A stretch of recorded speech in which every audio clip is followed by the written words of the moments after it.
ઓ ભાઈ સાહેબ, પૂરક પરીક્ષાને બહુ થોડા દિવસોની વાર છે ત્યારે મેથેમેટિક્સ જ્યારે બેઝિક મેથ્સમાં તું ફેલ થયો હોય, પૂરક પરીક્ષા ઇમ્પ્રુવમેન્ટ માટે આપતો હોય તો આ વિડિયો તારા માટે બની રહેવાનો છે ગેમ ચેન્જર. કારણ કે ભાઈ ધોરણ 10 બેઝિક મેથ્સ સ્ટાન્ડર્ડ મેથ્સનું પેપર લીક કરી ગયા બાદ ઘણા વિદ્યાર્થીઓની કમેન્ટ આવી રહી હતી, સર પૂરક પરીક્ષા માટે મેથ્સના એમપી ક્વેશ્ચન આપો. તો દોસ્ત તારા માટે 2 માર્ક 3 માર્ક અને 4 માર્કના જે અહીંયા એમપી આપી રહ્યો છું, ક્યાંક તને તારી 11 જૂનના રોજ લેવાનારી પરીક્ષામાં રિફ્લેક્ટ થઈ શકે છે.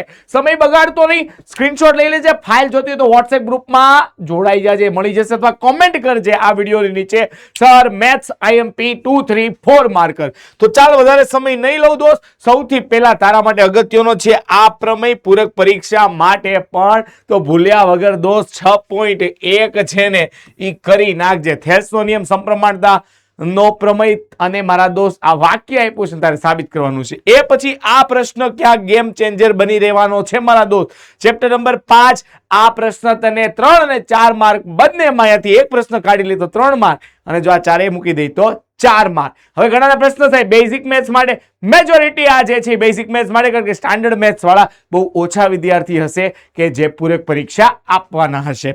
તો મારા દોસ્ત આગળ વધીએ છીએ. નેક્સ્ટ પછી અહીંયા વાત આવી જાય છે મધ્યસ્થ શોધવા વાળી. પછી મધ્યસ્થ વાળા દાખલામાં આવૃત્તિ શોધવા વાળો પ્રશ્ન સિંગલ આવૃત્તિ પૂછાઈ શકે છે. ડબલ આવૃત્તિ સ્ટાન્ડર્ડ મેથ્સ માટે ઇમ્પોર્ટન્ટ છે, તારા માટે આવે તો નવાઈની પ્રેક્ટિસ કરીને જતું રહેવાનું. એના પછી મારા દોસ્ત હવે શું, તો કે આ છે તારા માટે આ પ્રશ્ન છે એ સ્ટાન્ડર્ડ મેથ્સ માટે છે, જે વિદ્યાર્થીઓ છે એને આ 4 માર્કર માટે તૈયાર કરવાના છે. તારે આનું બહુ ટેન્શન નથી લેવાનું. તારે મધ્યકમાં ખૂટતી આવૃત્તિ, મધ્યસ્થમાં ખૂટતી આવૃત્તિ વાળો ખાલી મધ્યસ્થ, મધ્યક અને મધ્યક કે બહુલક શોધવાનું. કોઈ 2 કે 3 વસ્તુ 4 માર્કમાં કહી શકે. એના પછી દોસ્ત આ જે પ્રશ્ન છે એ સ્ટાન્ડર્ડ મેથ્સ માટેના છે. નેક્સ્ટ અહીંયા આગળ આવી જાય. યસ, આ છે ચેપ્ટર 14 માંથી જે 2 પ્રશ્ન તને જોવા મળવાના છે. 1 થી 100 વાળા નંબર આવી જશે, લખોટી વાળો પ્રશ્ન હશે, અને આ નો મારા દોસ્તો પત્તા અને તીર વાળો પ્રશ્ન તારા માટે ગેમ ચેન્જર બનશે. અને હજી એક અહીંયા હું તને પૂરક પરીક્ષા માટે કહી દઉં, 11 જૂનના રોજ પાસા વાળો પ્રશ્ન 3 માર્કમાં તને રિફ્લેક્ટ થશે.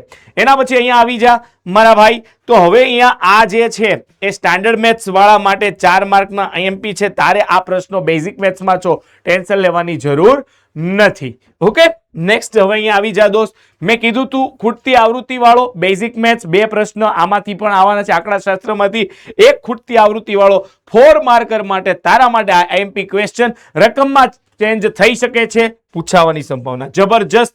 પછી આ સમાંતર શ્રેણીમાંથી દોસ્ત તો 4 માર્કરમાં છે ને તો આટલા ચેપ્ટરને સ્ટાન્ડર્ડ મેથ્સ માટે આ 9મું બાદ કરી દઈએ અને 12મું, બાકી મારા દોસ્ત આટલા ચેપ્ટર તારા માટે ગેમ ચેન્જર સાબિત થઈ શકે છે. ચેપ્ટર 3 અને ચેપ્ટર 4. ચાલ આગળ વધીએ. નેક્સ્ટ હવે મારા દોસ્ત અહીંયા વાત કરી લો 3 માર્કર માટેની. તો અહીંયા આવી જા. 3 માર્કર માટે 2 પૂર્ણ વર્ગ સંખ્યા 3 અને પાસા વાળો દાખલો. એના પછી દોસ્ત અહીંયા લખોટી વાળો, અને ભાઈ હવે અહીંયા આવી જા લઘુ વૃત્તખંડ ગુરુ વૃત્તાંશ.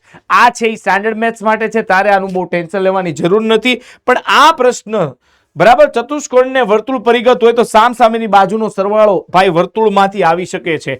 નેક્સ્ટ વર્તુળનો આ પ્રમેય 10.1 અને 10.2 ભૂલા વગર 3 માર્કમાં કરીને જાજે, તારા માટે આઈએમપી.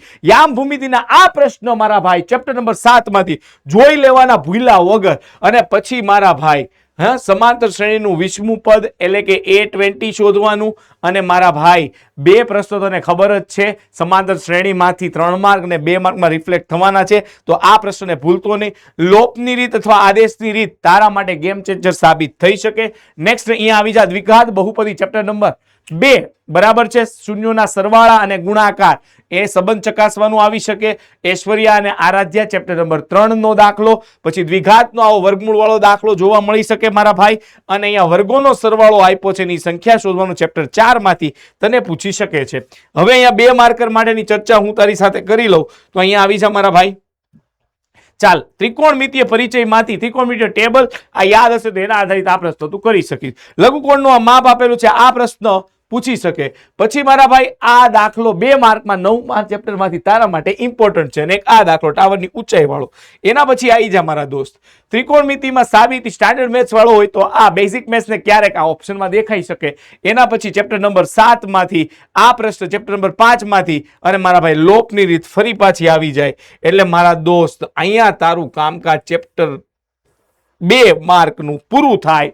ચેપ્ટર 2, ચેપ્ટર 3, ચેપ્ટર 4, 5, 6 માંથી પ્રમેય, 7 અને ખાસ કરીને મારા દોસ્ત ચેપ્ટર 10 પણ પ્રમેય અને 13, 14 આટલા મિસ નહીં કરતો તો હું તને ચેલેન્જ આપીને કહું, મેથેમેટિક્સમાં તને 50+ માર્ક લાવતા કોઈ નહીં રોકી શકે. કોમેન્ટ સેક્શનમાં કોમેન્ટ કરી કે હા સર આટલું હું કરીને જઈશ.